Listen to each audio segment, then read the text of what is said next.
Agora, vamos falar um pouco, eu queria te abordar, Vandré e Bruno, porque essas histórias de vocês é que são muito interessantes, porque eu sei que vocês fazem isso. Existe uma questão com a tecnologia que é a melhoria de processo, né? Eu não sei se você pode, aí vai vocês é que vão falar, eu sei que vocês estão num projeto até internacional, sim, de otimização de projeto. Então, o que a tecnologia trouxe, se eu não me engano, em gestão de almoxarifado, gestão de estoque. Uma indústria de bebidas. Indústria de bebidas. Então, conta um pouco desse projeto, porque assim, olha, a beleza de um projeto desse, né? Onde chamam vocês desenham uma solução, porque assim, e essa solução otimiza, porque assim, você vai usar menos gente, menos espaço, menos energia, menos equipamento, menos tudo. Perceba, e eu falo aqui com a nossa audiência, aqui, com quem acompanha o canal da CG4, quando a gente expande a nossa mente para entender esse tipo de coisa, o quanto que uma empresa ganha. Conta essa história pra gente do desenvolvimento, de como foi isso, porque você me falou recentemente, né, Vandré, numa conversa nossa como amigo, mas eu fiquei muito curioso. Então vamos aproveitar para contar aqui para a nossa audiência, porque eu acho que é muito interessante. Temos inclusive 2 casos, tá, Ivo? Essa dessa indústria de bebidas e uma também na área de e-commerce. Legal. Né, Bruno, na parte de revenda de móveis. Então, vamos conta essa história bem pra bacana, gente. Né? Assim, Ivo, acho que um ponto muito interessante em comentar é o quê? Nenhum sistema de gestão empresarial ele abrange 100% de todos os processos. Né? Uhum. Ele automatiza até um certo ponto. Né? O sistema de gestão integrado, o famoso ERP. ERP, né? Perfeito. Uhum. Então, seja Oracle, seja SAP, seja TOTUS, as pessoas tentam chegar até a última instância, né? Ao usuário final. Mas, às vezes, você se depara com o profissional que ele acaba trabalhando com planilhas, com documentos, né? De alguma forma, ele vai melhorar o controle ali interno, né?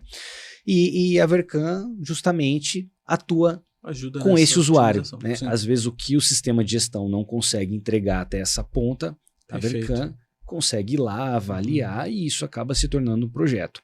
E assim nasceu um projeto piloto dentro de uma indústria de bebida, a qual os usuários eles controlavam o estoque físico, estoque de materiais. E o André falando isso, você fala, poxa, uma indústria enorme. Gigantesca, você mundial, chegar lá né? E falar, como assim? Cara, na prancheta. Na prancheta. Na prancheta. Na prancheta. Não, sem falar a chance de erro humano. Muito alto, né? Perda de rastreabilidade, né? Porque perde o papel, perde tudo, cara. Perde a rastreabilidade, troca de funcionário, um começa, o outro termina, muitas vezes a coisa não bate. Sim, porque a continuidade do controlinho do Excel é daquela pessoa, né? Então, se você tem um processo, e essa individualidade eu acho muito ruim para as empresas. Concordo com você, se você tem ali uma planilha de Excel que o cara, e eu falo isso, parênteses aqui, para vocês continuarem a história. Quantas e quantas empresas a gente entra e um trabalhador ali, gestor, líder, ficou chateadinho com a empresa, apaga alguns arquivos. Para você retomar a rastreabilidade disso, você tem que recriar um castelo, porque se perdeu, meu amigo. Então, e é pranchetinha, é papel, um Excelzinho safado dentro do computador da área de trabalho da pessoa. E ligado a isso que você está falando, Ivo, é muito difícil a parte de auditoria. Porque quando dá um problema, quem que foi? Sim, você não quem consegue fez? Quem disse que tinha tal quantidade no estoque e agora vendeu e não tem? Controle interno zero, né? Você perde totalmente. Né?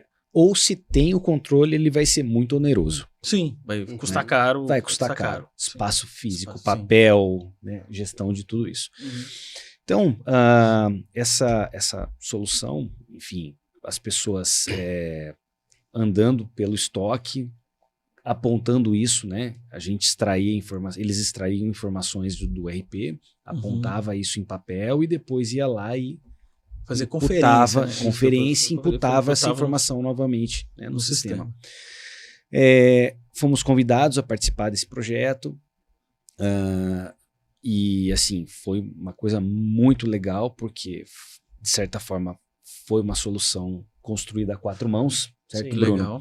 legal. De um lado a gente tem a experiência do cliente, a necessidade da digitalização e do outro lado a tecnologia, né, que vocês conhecem bem. Isso que nós conhecemos. E isso, ao longo do projeto, conseguimos um grande sucesso através inclusive de celulares, né, onde a pessoa com o celular ela vai no Consegue fazer a estoque, leitura de ela código de lê barra. o código de barras desse item, faz a primeira contagem, faz a segunda contagem. Que legal. Né? Se isso não bater com o Com inventário, estoque, com o estoque, com o inventário Legal. contábil, isso cai na mão de um supervisor, Uhum. tá? Esse supervisor vai lá, faz a terceira conferência, certo, Bruno? Justamente. E aí o sistema trata toda a gestão dessa rotina, né? De forma automatizada, com todos os níveis de auditoria, né? Logs de todos os inventários. Isso foi muito legal. E aliado, Ivo, a essa parte de digitalização, a gente tem que entrar com a sustentabilidade, que é o nosso foco aqui hoje, Sim, que é sim. o quê?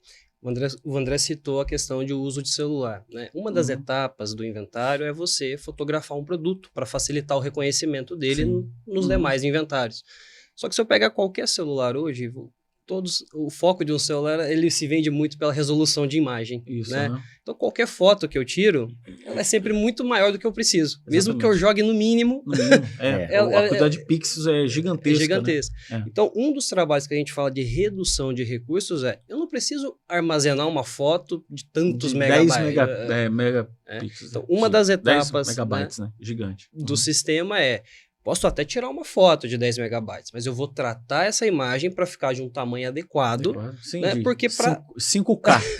5 bytes para não precisa de tudo isso, né? Porque justamente. é uma imagem que não precisa ter definição, resolução alta. Né? Então, o que a gente ganha ali? Primeiro, a gente conseguiu, Ivo, acho que quase 11% de redução de imagem, a ponto que ela fica perfeitamente legível, perfeitamente compreensível tanto no celular quanto no computador convencional, né? E aí você já está trabalhando o quê? Economia de espaço.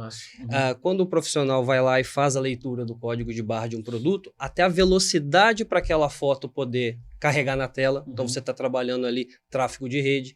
Então, são esses pequenos pontos que vai te gerar sustentabilidade. Às vezes, a gente sempre pensa que tem que fazer algo muito... Não, eu concordo plenamente. São pequenas atitudes, pequenas ações.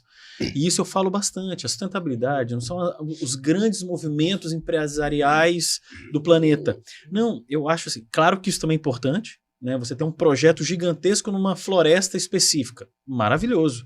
No Cerrado, na Caatinga, na Mata Atlântica, na Floresta Amazônica. A gente tem programas em parques nacionais gigantes, maravilhoso, né? Em corpos hídricos grandes, mas isso é importante, mas essa atitude de você só pensar em diminuir espaço, isso é sustentabilidade.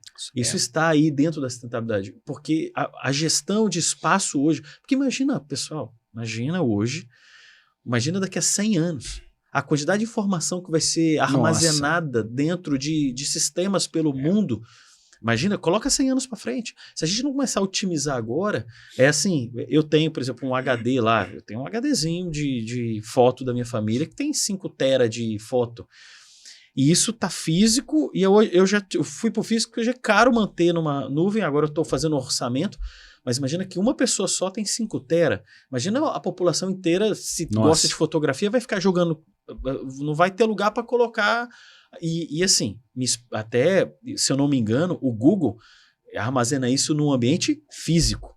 Tem lá uma estrutura. Isso, eu ia comentar isso. É físico. Isso então isso daí está em algum lugar consumindo energia. Isso mesmo. Tem um lugar físico ali, com seguranças, tudo, porque isso vai acabar chegando lá para ele pela internet dentro de um HDzinho, dentro de um SD que seja, né? Isso. Ou um disco rígido, eu não sei, até, eu acho que, não sei se eles têm rígido, assim, mas imagina, se a gente não pensa numa pequena atitude aqui, isso vai gerar uma quantidade de informação lá na frente exponencial gigantesca. E no nosso caso, né, André, a gente começou com um projeto piloto regional. A coisa expandiu a ponto de ficar internacional. Hoje a gente está com 6 países. Você imagina a quantidade de usuário, a quantidade de tráfego de dados. De foto, de tudo. E quando a gente pensou nisso, Ivo, não foi porque ele iria ser internacional, foi desde o primeiro. Né? Já na base, temos essa capacidade de trabalhar isso, acreditamos em sustentabilidade, aliado ao que a gente falou de responsabilidade financeira, por que não? Né? Sim. Cara, da base. Então, quando o projeto expandiu, cara, foi bem transparente pra gente essa... Que legal essa passagem. Essa passagem de recursos, de dados aí. Um outro ponto, né? A confiabilidade da informação foi, assim, fantástica, né, Bruno?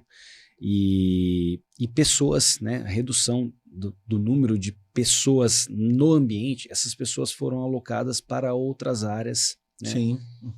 De forma que foi possível trabalhar, né, outras áreas, trabalhar mais a inteligência, mais a gestão, né? Uhum. Então, acho que isso é muito legal, né?